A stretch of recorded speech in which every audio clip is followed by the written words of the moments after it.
Има ли фенове на колите от старата школа? Днес гледаме една кола, която е претърпяла доста голяма промяна, като собственика споделя, че е чакал да се изкърпи колата и е боядисал след това. Минати са от 14 на 16 джанти, като тия са доста готини. Има доста правени неща, като тук има направен преден лип, които те са се сглобявали с баща и син. Колата към момента е с двигател 1.5, 72 коня, но за в бъдеще се очаква да сложи 1.7 от лада. А вътре виждаме едно готино спортно воланче, което не знам дали много и ходи, аз лично бих сложил някое по-ретро, точно като за нея. А вие фенове ли сте на този тип коли? Т.е.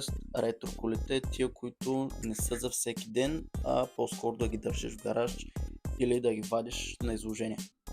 Но все пак със сигурност сте фенове на коли, така че може да влезете в сайта на Автоспомен и да си харесате нещо готино за вас. Било то кейсче, тениска или картина, която може да остане за спомен. Побързайте, защото някои количества са ограничени. И до 8 март може да се възползвате с промокод Karlov8.